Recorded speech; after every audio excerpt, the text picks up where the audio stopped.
Hi friends, ನಮಸ್ಕಾರ ಎಲ್ಲರಿಗೂ. ಹಾಗೆ ಎಲ್ಲರಿಗೂ ರಮ್ಯ ಮನೆ ಅಡಿಗೆ ಚಾನೆಲ್ಗೆ ಸ್ವಾಗತ. ನಾನಿವತ್ತು ಮತ್ತೊಂದು ರೆಸಿಪಿ ಜೊತೆ ಬಂದೀನಿ. ನೋಡ್ತಿದ್ರೆ ಗೊತ್ತಾಗ್ಲತ್ತದ ಎಷ್ಟು ಕ್ರಿಸ್ಪಿ ಆಗಿರುವ ಪಾಪಡ್ ನಾನು ಮಾಡಿದ್ದೀನಿ ಅಂತ ಹೇಳಿ. ಇದನ್ನ ಮಾಡೋದಕ್ಕೆ ಜಾಸ್ತಿ ಎಫರ್ಟ್ನು ಹಾಕೋದ್ ಬೇಕಾಗಿಲ್ರಿ, ಜಾಸ್ತಿ ಇಂಗ್ರೀಡಿಯೆಂಟ್ಸ್ನು ಬೇಕಾಗಿಲ್ಲ. ಕೇವಲ ಮೂರು ವಸ್ತುಗಳನ್ನ ಬಳಸ್ಕೊಂಡು ಇಷ್ಟು ಕ್ರಿಸ್ಪಿ ಆಗಿರುವ ಪಾಪಡ್ನ ಮಾಡ್ಕೊಳ್ಬಹುದು. ಅದನ್ನ ಮಾಡೋದಕ್ಕೆ ಏನೇನ್ ಬೇಕಂತ ಹೇಳಿ ಒಮ್ಮೆ ನೋಡ್ಕೊಂಡು ಬರೋಣ. ನಾನು ಆಲೂಗಡ್ಡೆನ ಕುದಿಸಿಟ್ಕೊಂಡಿದ್ದೀನಿ. ನಾವು ಪಲ್ಯಕ್ಕೆ ಯಾವ ತರ ಕುದಿಸಿಟ್ಕೋತೀವಿ ಆ ತರ ಆಲೂಗಡ್ಡೆನ ಕುದಿಸಿಟ್ಕೊಂಡಿನಿ. ಸ್ವಲ್ಪ ಜೀರಿಗೆ, ಉಪ್ಪು ಹಾಗೆ ಸ್ವಲ್ಪ ಎಣ್ಣೆ ತಗೊಂಡಿದ್ದೀನಿ. ಇವಾಗ ಹೆಂಗ್ ಮಾಡೋದಂತ ಒಮ್ಮೆ ನೋಡ್ಕೊಂಡು ಬರೋಣ. ಆಲೂಗಡ್ಡೆನ ಏನ್ ಕುದಿಸಿಟ್ಕೊಂಡಿದ್ದೀನಿ ಅದರದ್ದು ಸಿಪ್ಪೆ ಎಲ್ಲ ತೆಗಿತಾ ಇದ್ದೀನಿ. ಆಲೂಗಡ್ಡೆನ ಯಾವ ತರ ಕುದಿಸಿದೀನಿ ಅಂದ್ರ ಪಲ್ಯ ಎಲ್ಲ ಮಾಡೋದಕ್ಕೆ ನಾವು ಹೆಂಗ್ ಕುದಿಸ್ಕೋತೀವಿ ಅದೇ ತರ ಆಲೂಗಡ್ಡೆನ ಕುದಿಸಿಟ್ಕೊಂಡಿದ್ದೀನಿ ನಾನು. ಇವಾಗ ಸಿಪ್ಪೆ ಎಲ್ಲ ತೆಗೆದ್ಬಿಟ್ಟು ಈ ಆಲೂಗಡ್ಡೆನ ಈ ತರ ಒಂದು ಮಣಿದಿಂದ ಹೆರಚ್ತಾ ಇದ್ದೀನಿ ನಾನು. ಮನೆಯಲ್ಲಿ ಇರ್ತದಲ್ರಿ ಕೊಬ್ಬರಿ ಎಲ್ಲ ಹೆರಚ್ತೀವಲ್ಲ ನಾವು, ಅದರ ಸಹಾಯದಿಂದ ಅದನ್ನ ಈ ತರ ಪುಡಿ ಮಾಡ್ಕೋತಾ ಇದ್ದೀನ್ರಿ. ಕೈಲೇ ಬೇಕಾದ್ರೂ ಕಿವುಚ್ಕೊಂಡು ಇಟ್ಕೋಬಹುದು, ಆದ್ರೆ ಗಂಟು ಇರಬಾರ್ದ್ರಿ ಒಂದನು. ಅದಕ್ಕೋಸ್ಕರ ಈ ಮಣಿ ಸಹಾಯದಿಂದ ನಾನು ಎಲ್ಲಾನು ಈ ತರ ಸ್ಮೂತ್ ಆಗಿ ಪೇಸ್ಟ್ ಮಾಡ್ತಾ ಇದ್ದೀನಿ. ಎಲ್ಲ ಆಲೂಗಡ್ಡೆನ ಈ ತರ ನಾನು ತುರ್ಕೊಂಡು ಇಟ್ಕೊಂಡು ಅದಕ್ಕೆ ಉಪ್ಪು ಹಾಗೆ ಜೀರಿಗೆ ಸೇರಿಸ್ತಾ ಇದ್ದೀನಿ. ಚಿಲ್ಲಿ ಫ್ಲೇಕ್ಸ್ ಇದ್ರೆ ಅದನ್ನು ಸೇರಿಸ್ಕೋಬಹುದು. 4 ಒಣಮೆಣಸಿನ್ಕಾಯಿನ ಮಿಕ್ಸಿ ಮಾಡಿಕೊಂಡು ಅದನ್ನು ತರಿಯಾಗಿ ರುಬ್ಕೊಂಡು ಸೇರಿಸ್ಕೋಬಹುದು. ನಾನು ಇಲ್ಲಿ ಚಿಲ್ಲಿ ಫ್ಲೇಕ್ಸ್ ಹಾಕಿಲ್ಲ, ಬರೀ ಉಪ್ಪು ಜೀರಿಗೆ ಹಾಕಿಬಿಟ್ಟು ಇದನ್ನು ಒಮ್ಮೆ ನೀಟಾಗಿ ಮಿಕ್ಸ್ ಮಾಡ್ಕೋತಾ ಇದ್ದೀನಿ.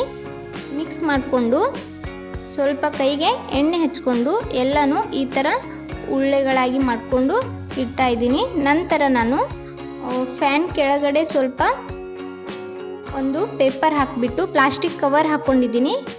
ಪ್ಲಾಸ್ಟಿಕ್ ಕವರ್ ಹಾಕಿಬಿಟ್ಟು ಅದಕ್ಕೆ ಸ್ವಲ್ಪ ಆಯಿಲ್ ಒರೆಸ್ಬಿಟ್ಟು ಇನ್ನೊಂದು ಪ್ಲಾಸ್ಟಿಕ್ ಸಹಾಯದಿಂದ ನಾನು ಈ ಥರ ಪಾಪಡ್ ಮಾಡ್ತಾ ಇದ್ದೀನಿ. ಮೇಲ್ಗಡೆ ಒಂದು ಚಿಕ್ಕ ಪ್ಲೇಟ್ ಅಥವಾ ಬೌಲ್ ಸಹಾಯದಿಂದ ಅದನ್ನು ಪ್ರೆಸ್ ಮಾಡಿದ್ರೆ ಪಾಪಡ್ ಆಗ್ತವ. ಇದಕ್ಕೆ ಮಷೀನೇ ಬೇಕಂತೇನಿಲ್ಲ, ಪಾಪಡ್ ಮಾಡೋ ಮಷೀನ್ ಬರ್ತಾವಲ್ರಿ ಅದರದಿಂದನೂ ಸಹ ಮಾಡ್ಕೊಳ್ಬೋದು. ಇಲ್ಲ ಅಂದರೆ ಈ ಥರ ಪ್ಲಾಸ್ಟಿಕ್ ಮತ್ತು ಒಂದು ಪ್ಲೇಟ್ ಯೂಸ್ ಮಾಡಿಕೊಂಡು ನಾವು ಪಾಪಡ್ನ ಹಾಕೋಬೋದು. ಎಲ್ಲ ಪಾಪಡ್ನು ಅದೇ ಥರ ಹಾಕ್ಕೊಂಡಿದ್ದೀನಿ. ನಾನು ಬಾಲ್ಕನಿಯಲ್ಲಿ ಇದನ್ನು ಒಣಗಾಕೋಗಿ ಬಿಟ್ಟಿದ್ದೀನಿ. ಸ್ವಲ್ಪ ಹೊತ್ತು ಬಿಸಿಲಿತ್ತು, ಹಾಗಾಗಿ ಬಾಲ್ಕನಿಯಲ್ಲಿ ಹಾಕೊಂಡಿದ್ದೀನಿ. ಇದನ್ನು ನಾವು ಫ್ಯಾನ್ ಕೆಳಗಡೆನೂ ಸಹ ಒಣಗಿಸ್ಕೊಳ್ಬೋದು. ಇವಾಗ ನೋಡ್ಬೋದು ಒಣಗಿದ ನಂತರ ಯಾವ ಥರ ಆಗ್ಯಾವ ಪಾಪಡ್ ಅಂತ ಹೇಳಿ.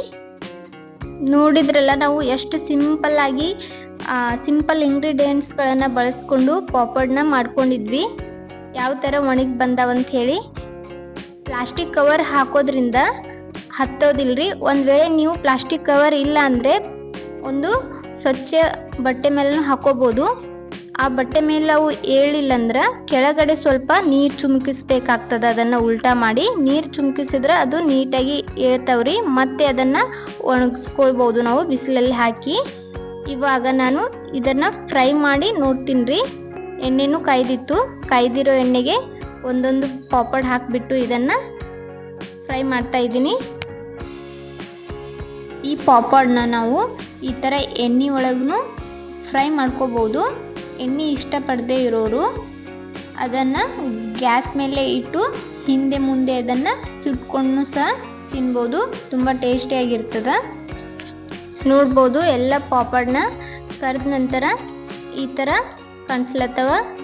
ಕಲರ್ನು ಹಾಕಿಲ್ಲ ಅಂದ್ರೂ ಎಷ್ಟು ಚೆನ್ನಾಗಿ ಕಾಣ್ಲತ್ತವ, ಹಾಗೆ ಎಷ್ಟು ಕ್ರಿಸ್ಪಿ ಆಗ್ಯದವ ನೋಡ್ಬೋದು. ಜಾಸ್ತಿ ಇಂಗ್ರೀಡಿಯೆಂಟ್ಸ್ನು ಇಲ್ಲ, ಬೇಗನೆ ಮಾಡ್ಕೊಳ್ಬೋದು. ಮನೇಲಿರೋ ಇಂಗ್ರೀಡಿಯೆಂಟ್ಸ್ನೇ ಬಳಸ್ಕೊಂಡು ಮಾಡ್ಕೊಳ್ಬೋದು. ಇದನ್ನು ನಾವು 1 ವರ್ಷದವರೆಗೂ ಸ್ಟೋರ್ ಮಾಡಿ ಇಟ್ಕೊಳ್ಬೋದು. ಇಷ್ಟು ಕಡಿಮೆ ಸಮಯದಾಗ ಹಾಗೆ ಕಡಿಮೆ ಇಂಗ್ರೀಡಿಯೆಂಟ್ಸ್ ಬಳಸ್ಕೊಂಡು ಮಾಡಿರುವ ಈ ಪಾಪಡ್ ರೆಸಿಪಿ ಇಷ್ಟ ಆದರೆ ಲೈಕ್, ಶೇರ್ ಆ್ಯಂಡ್ ಸಬ್ಸ್ಕ್ರೈಬ್ ಮಾಡಿ. ನನ್ನ ವಿಡಿಯೋನ ಎಂಡ್ವರೆಗೂ ನೋಡಿ ಸಪೋರ್ಟ್ ಮಾಡಿದ್ದಕ್ಕೆ ಎಲ್ಲರಿಗೂ ಧನ್ಯವಾದಗಳು. ನನ್ನ ಚಾನಲ್ನ ಸಬ್ಸ್ಕ್ರೈಬ್ ಮಾಡದೆ ಯಾರೆಲ್ಲ ವಿಡಿಯೋ ನೋಡ್ತಾ ಇದ್ದೀರಾ ದಯವಿಟ್ಟು ಚಾನಲ್ನ ಸಬ್ಸ್ಕ್ರೈಬ್ ಮಾಡಿಕೊಂಡು ವಿಡಿಯೋನ ನೋಡಿ.